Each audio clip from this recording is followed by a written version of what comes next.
Hi, I'm Lance at TeledynePowerDays.com, and today I'm going to be showing you how to install interface cards into a QFLEX 400. The QFLEX 400 can take two interfaces, so I have selected two interface cards to install today to show the slightly different methods depending on which slot they are installed in. I have an ASI card to demonstrate installing what I call a fixed plate interface card. This could be an LVDS card, an ERA530 serial card, a ASI card, or a G703 card, or an IDR card even, all of which have this fixed plate already installed when you receive it. So I have here what I call an interface card with a separate plate, because obviously it ships with a separate plate here. This is the same method if you were installing an SFP card for optical gigabit Ethernet, or an IP processing card that comes with this separate plate. So it's just a slightly different method to install. Hopefully we'll have the following on hand. I'll just show you some of these link cards that we have. So this is called the Q3069. It has a long connector here and a short one. So that's the top link card. And this one is the Q3059. So this is one that interfaces with the motherboard, and it has a top connector here. So you should receive two of those with the interface card. You should also receive this hardware here, so you should receive like 6 8mm hex spacers, or some people call them pillars. You should receive 4 plain M3 plain washers. You should receive 6 M3 beryllium crinkle washers, and that should be the standard kit. For the other slot, you don't need so many, but you'll see that as we go through. So the tools you're going to need for this install are a POSI number 1, or if you haven't got one of those, a Phillips number 1 will do. I have both in case I encounter either type of screw. These screws are torqued in the factory, so they can be a little stiff and you don't want to round them off. So here is a metric 5mm hex driver. The imperial equivalent is the 7/32 socket fit. On a QFLEX 400, there are 2 screws on either side, 6 on the top. One has a warranty seal on it. Before you break the warranty seal, you may want to contact us to say you're installing an option card to this modem. Standard warranty is 2 years from the time it ships. If we have a serial number or an order number to work with, we can look up the day it shipped and determine the warranty status. If the unit is in warranty, we can add a reason for the warranty seal break to the database entry so the warranty is not voided. Obviously, if the unit is out of warranty, breaking the seal is of no consequence, so just go ahead. I'll use my POSI just to unscrew the screws here.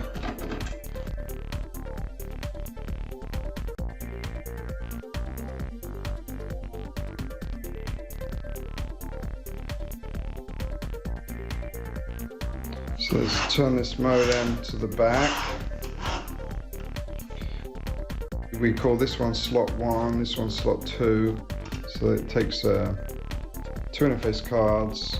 I mean the slot 1 has this utilities card already in place, so there's no motherboard sockets, but you have this raised socket here, and on the slot 2 you have the motherboard sockets right there available. So this would be a good time to remove the plates on the back. So these can be a little stiff.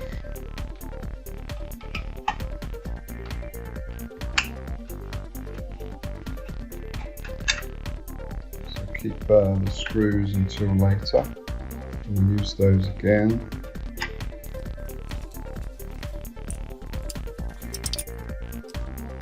So the first card we're going to install is the ASI card in slot 2.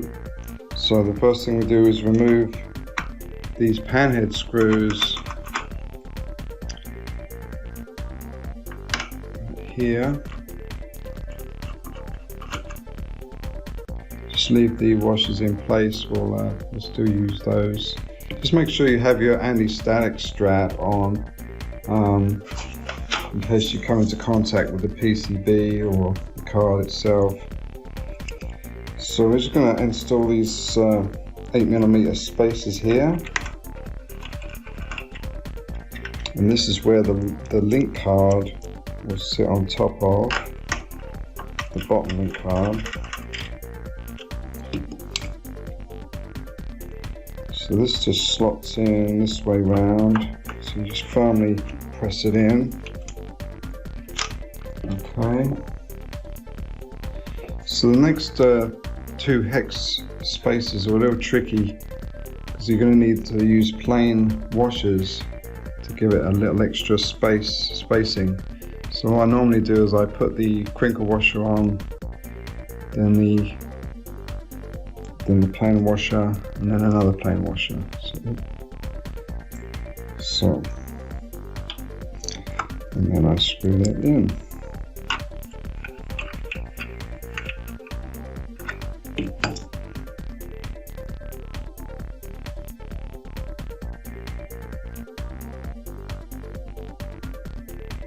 Now we're ready to put the interface card through the slot.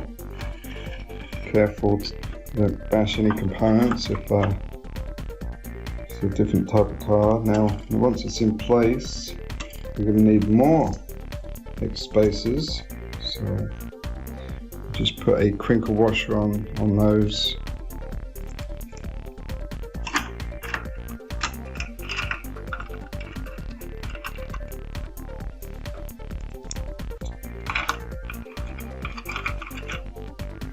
So the ASI card is usually installed alongside the DVB-S2X additional card. So now we need to add the top link card, which is your Q3069. Just firmly place that in there. Now you need to grab those pan heads that we saved for later, and we just put the crinkle washer on there again just to hold it in place.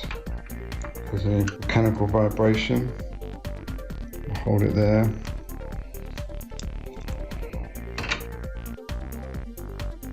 Okay, so that's pretty much installed, but we do need to screw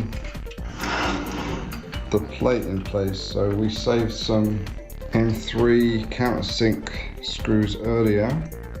So we'll just put those back in, the new plate.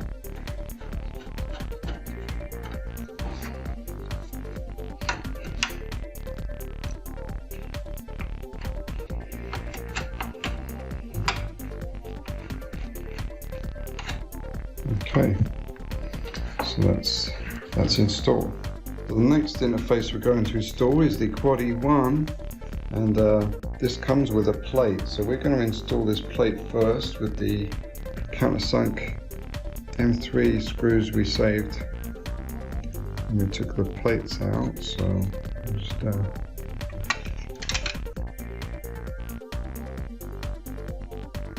the screws we need to take out are this one and this one. 2 pan heads.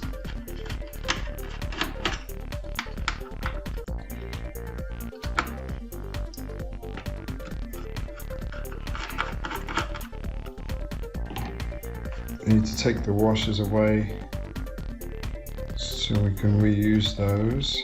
So this one is where we need to put the plain washers again. So let's put the crinkle washer on first, then we put on 2 plain washers to give it a little extra spacing.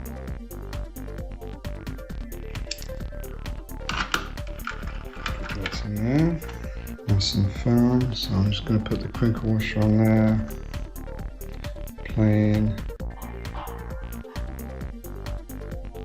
plain. put that in place.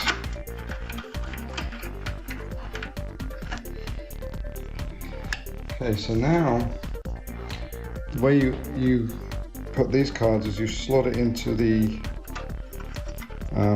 external plate here, and then line up the hole with the screw, and then you're going to need to add another hex spacer with a crinkle washer again.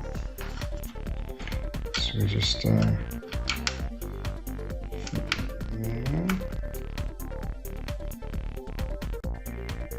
And now the top plate goes on with the longer connector at the back there. So now we need to install the pan heads again with the crinkle washer at the top. So I just put that in there and stick. So they are the two cards installed. Slightly different methods. This obviously doesn't need the bottom link card, so it just goes directly on there. If it's an IDR card, you don't really need the top plate either, because the IDR card comes with a connector underneath, and it just goes straight into the auxiliary card, so that's even easier. Before we screw the lid down, it's worth checking the interfaces are recognized. I just place the cover on temporarily while we check that. So I'm just going to apply some power there and watch the modem boot up.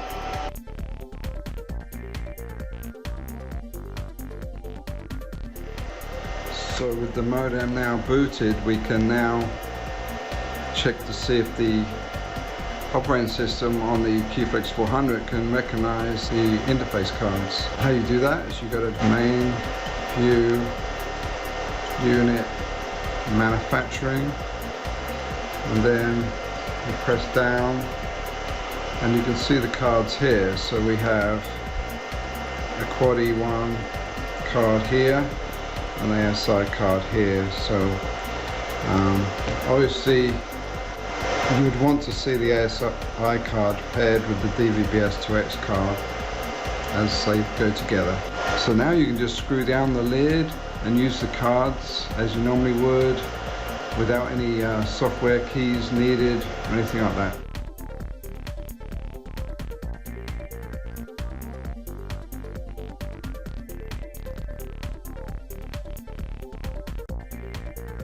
And the interface card installation is complete.